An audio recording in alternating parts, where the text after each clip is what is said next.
Laura Sabino, você por um acaso saberia qual que é a maior contradição... Do capitalismo? Do bolsonarismo, na verdade. Eu chutaria que foi ele dizer que caga dia sim, dia não, pra ajudar a questão ambiental, quando ele não consegue fazer cocô dia nenhum, né? Como um camarão e fica todo entupido. Essa talvez não seja a maior, mas com certeza é a melhor. Na verdade, eu tava aqui mesmo pensando sobre como o Bolsonaro sustenta a pose de machão do 3i, imbrochável, imorrível e incomível. Imbrochável, imbrochável. Me mata de uma vez. Isso tudo pro gado dele, né? Mas vira a tchutchuca do STF quando tem que peitar o Xandão. Entendi. Você tá falando do depoimento que o Biruleibe deu pro Xandão, né? Posso fazer uma brincadeira? O senhor sabe. Eu perguntaria aos seus advogados antes. Eu gostaria de convidá-lo para ser meu vice em 26. É isso aí. Eu declino novamente. Ele nem parecia aquele cara que em 2021 chamou o Xandão de canalha no 7 de setembro. Ou que tava ameaçando abertamente o STF de golpe. É aquele ditado, né, Laura? Quem tem cu tem medo, né? E terra de minhoca, macarronada é suruba, né? Terra de saci, uma calça dá pra dois. E é sobre o maior medo do Bolsonaro que a gente vai falar hoje, que é o medo de ser condenado pelos seus crimes. É aquilo, né, Ian? Pra quem tá se afogando, jacaré vira tronco, né? Enfim, anistia a vinheta, DJ.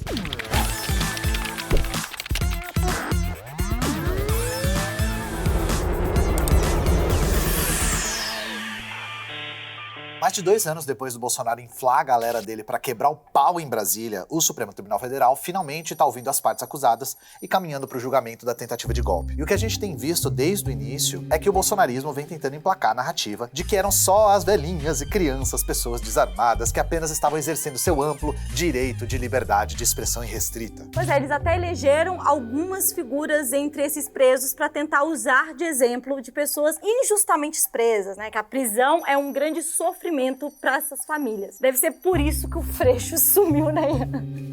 Ele pode até se aposentar se ele quiser, porque agora os bolsonaristas viraram ativistas pelos direitos de encarcerados no Brasil. O que não podemos admitir é que um representante do Estado seja mais violento do que aqueles que a gente acha que precisam estar presos por serem violentos. Até direitos humanos para os presos eles passaram a defender depois de crescerem na vida política, defendendo que bandido bom é bandido morto. E sim, a gente precisa desmistificar essa narrativa golpista de que as pessoas presas e investigadas do 8 de janeiro são apenas pais, mães e vovós que cometeram alguns atos de vandalismo isolados num dia de revolta e pelo bem do país. A gente já viu diversas autoridades, como o atual presidente da Câmara, o Hugo Mota, falando que ali foram vândalos, baderneiros, que queriam, com a inconformidade dos resultados das eleições, demonstrar sua revolta. Ou seja, o próprio presidente de uma das casas legislativas que foi invadida e destruída está dizendo abertamente que não existiu nenhuma tentativa de golpe e que o 8 de janeiro foi só um domingo no parque da família brasileira que acabou saindo ali do controle porque a dona Fátima de Tubarão ficou doidona de liberdade de expressão. Quebrando tudo e cagando essa bosta aqui! Cagou lá no banheiro, fez uma sujeira lá! Assim, o Hugo Mota foi um nome escolhido a dedo pelo bolsonarismo e pelo centrão, né, Laura? E negociado muito cuidadosamente para defender os interesses dessa gente, então isso aqui não é muita surpresa. O que é ainda mais problemático, na real, Laura, é que o cara que ainda ocupa o Ministério da Defesa do governo Lula, que no caso é o José Múcio, tenha comprado essa versão de Deu a Louca na Vovó para dizer que, entre aspas, defende uma dosimetria. E esse filho da puta quis dizer dosagem, defende uma coisa dosada. Português alienígena. Que o Brasil precisa de um processo de pacificação e superar esse cenário de, entre aspas, radicalismo. A pacificação da qual ele tá falando é anistia, né? Todo mundo entendeu. E hoje a gente quer expor por que a não anistia é e deve ser inegociável no Brasil. A partir do fim dos anos 70, com os processos de redemocratização na América Latina, o Brasil, que estava numa ditadura militar, caso alguém não saiba, começou um processo de anistia. Isso só serviu para uma coisa: consolidar um pacto de silêncio e de impunidade que encoraja novos movimentos golpistas. Justamente porque existe uma certeza absoluta de que não vai acontecer nada com os militares de direita que tentem tomar o poder. E a gente vai entender hoje como a tentativa de golpe do 8 de janeiro é reflexo direto da anistia de 1979, assim como o golpe de 64 64 foi resultado de anistias anteriores. De acordo com um estudo do professor da Unesp, Paulo Ribeiro da Cunha, via de regra, as Forças Armadas tendem a perdoar e incorporar os militares de patentes mais altas envolvidos em movimentos políticos e manifestações ligadas à direita. Ele cita alguns exemplos históricos que corroboram com essa tendência. Por exemplo, em 1956 aconteceu a revolta de Jacareacanga, que foi quando um grupo de militares da alta patente da aeronáutica, politicamente contrários à eleição do JK como presidente e do João Goulart como vice, tomaram uma base militar no interior do Pará. Todos os rebelados foram beneficiados pela anistia ampla e restrita, concedida logo depois pelo Congresso Nacional, por uma solicitação do próprio JK. Entre eles, o major aviador Haroldo Coimbra Veloso, um dos oficiais que liderou essa revolta. Em dezembro de 1959, 2 tenentes-coronéis da aeronáutica lideraram um sequestro de um avião com 38 passageiros e 8 tripulantes e mandaram o piloto desviar para a cidade de Aragarças, como parte de uma conspiração contra o governo do JK. Entre os tenentes-coronéis da aeronáutica que lideraram essa tentativa de tomada de poder estavam João Paulo Moreira Burnier e Haroldo Coimbra Veloso. Sim, o mesmo Veloso que liderou a revolta de Jacareacanga e que tinha sido anistiado pelo Congresso a pedido do JK. E esse outro cara, o João Paulo Moreira Burnier, que é parente da Lelê Burnier,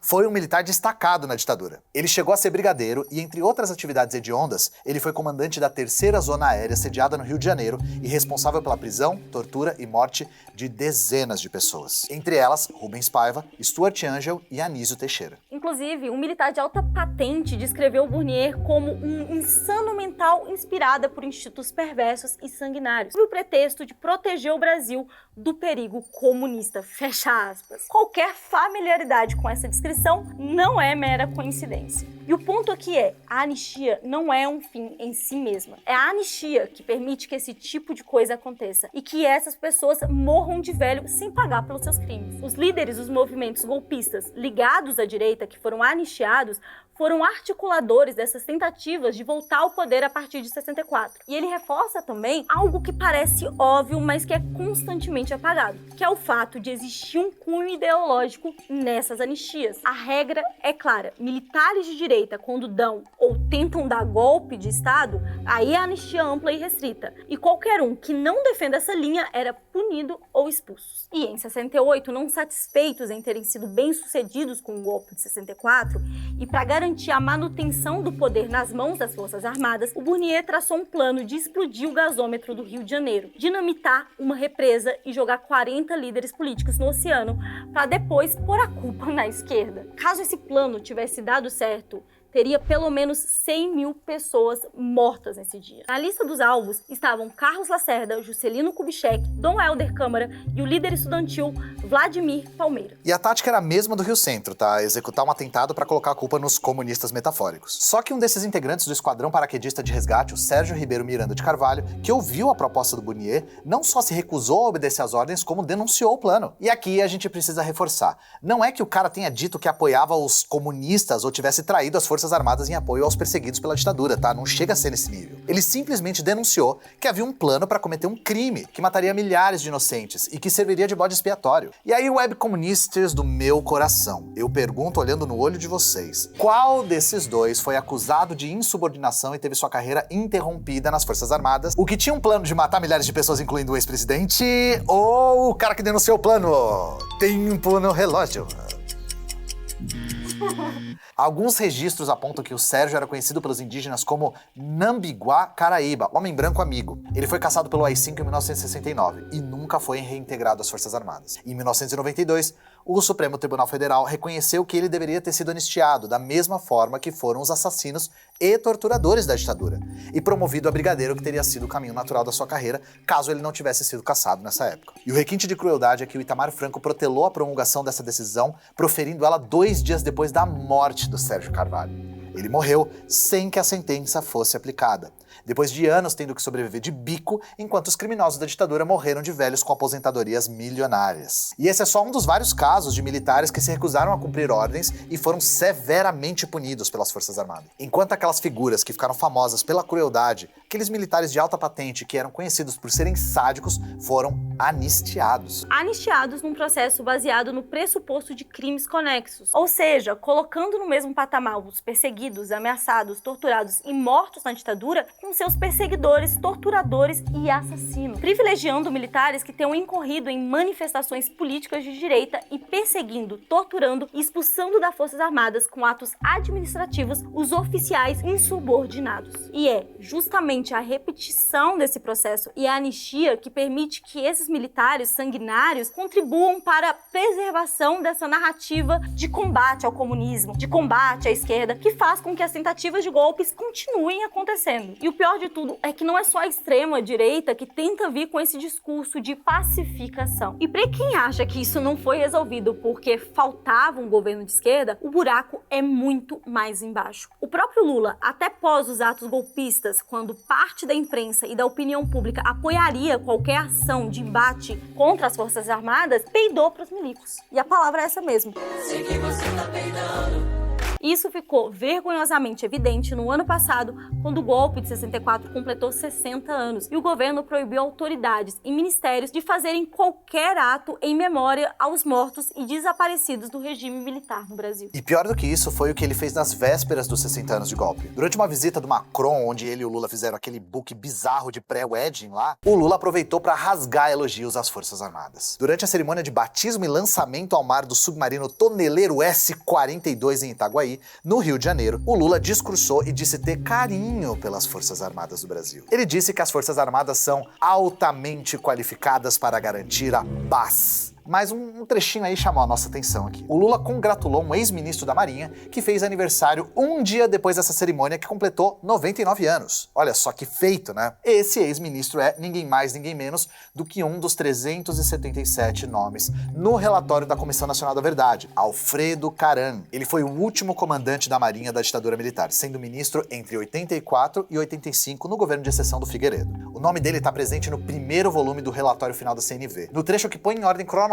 de ocupação dos cargos e que, segundo o documento, abre aspas, identifica os autores de graves violações de direitos humanos vinculados a esse plano de responsabilidade político-institucional, fecha aspas. Ou seja, o Caran é o 21º de uma lista que teve responsabilidade político-institucional pelas estruturas de repressão que torturou e matou e desapareceu com cidadãos brasileiros. Em 81, o Caran ganhou certo destaque por um discurso no qual ele disse, abre aspas, sigam vigilantes contra as ações terroristas vindas de quaisquer direções. Lembrem-se que os inimigos ainda permanecem de tocaia para agirem nos momentos que lhes forem oportunos, fecha aspas. Isso tem muito a ver com o fato dele ter sido reconhecido, inclusive com a medalha de pacificador, título concedido só para militares que atuavam diretamente no, entre aspas, combate à subversão. E a gente entende o que eles querem dizer com subversão, né? Ele foi um cara famoso dentro do exército por perseguir oficiais, entre aspas, subversivos. Leia-se, potencialmente progressistas, nem particularmente de esquerda. Eu nem preciso, ou na verdade talvez precise, chamar atenção para o contexto em que essa honraria aí foi concedida, tá? Nada do que estava acontecendo lá com o Macron era por acaso, óbvio. Mais do que isso,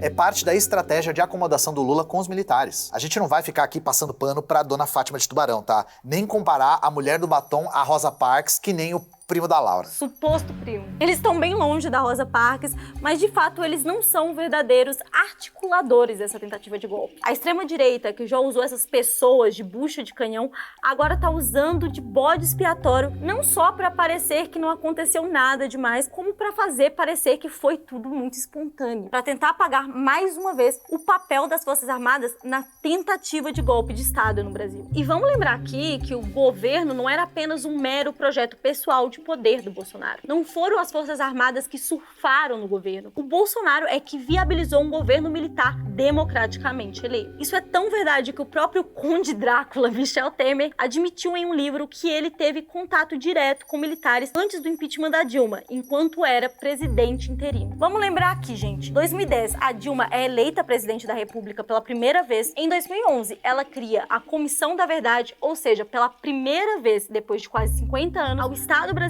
foi dada a função institucional de procurar a verdade a respeito dos crimes da ditadura cometidos por militares. E isso gerou revolta instantânea por parte das Forças Armadas, que chegou a propor a criação de uma comissão paralela em 2012. Comissão Nacional da Mentira. Brasil paralelo. Brasil Paralelo. Aspas pro vice-almirante Ricardo Antônio Veiga Cabral, presidente do Clube Naval do Rio de Janeiro. Ele disse: claro que coisas terríveis aconteceram nesse período, mas vítimas foram feitas dos dois lados e eles só querem contar um lado da história. Os jovens de hoje em dia nem conhecem a história narrada pelo outro lado, o lado dos militares, porque a mídia adotou apenas uma versão. Fecha aspas. E não sou eu quem tô dizendo que os militares viam na Dilma uma inimiga. Eles mesmos fizeram questão de afirmar isso já em 2014. Bolsonaro não envergonha as Forças Armadas. Ele foi um personagem construído para representar os interesses dos militares no governo. E que diante da eminente derrota do bolsonarismo em 2022, generais e comandantes estiveram nos bastidores da construção do golpe do 8 de janeiro. Isso não é papo de web comunista não, tá? De acordo com a Polícia Federal e o Ministério Público, a depredação não aconteceu de forma espontânea não, foi financiado e planejado. De novo, não por Débora do Batom nem a Cagona de Tubarão, tá? Na verdade, eles foram marionetes de um plano muito maior, mas não deixam de ser parte do plano, pra ser sincero. O general Mário Fernandes e o ex-secretário do Bolsonaro, Luiz Eduardo Ramos, compartilharam um documento chamado Planejamento Punhal Verde e Amarelo, onde eles descrevem um plano de criar uma instabilidade política e social por meio de manifestações, e eles também planejam matar todos na linha sucessória, ou seja, o Lula, o Alckmin e o Xandão. Ministro Alexandre Moraes, ministro Alexandre Moraes. Tudo isso para que o exército intervenha e assuma o poder. Generais, latifundiários, gente do agronegócio, empresários milionários estão sendo investigados por financiar essa tentativa, ficar pagando van e ônibus ou ajudar de forma velada a bloquear as rodovias. As mesmas pessoas que foram presas por causa do Bolsonaro e que ele chama de malucos e vandalistas, agora são usadas mais uma vez por ele. E agora como escudo humano para tentar passar impune dos crimes dele e de seus comparsas, usando a dor das famílias para conseguir a anistia e fazer com que mais uma vez as Forças Armadas e golpistas saiam ilesos. Enquanto não houver o expurgo institucional das Forças Armadas, ou pelo menos dos milicos responsáveis pela tentativa de golpe, o Estado brasileiro continua chocando o ovo da serpente. A primeira como tragédia, a segunda como farsa e a terceira como esquete dos Trapalhões.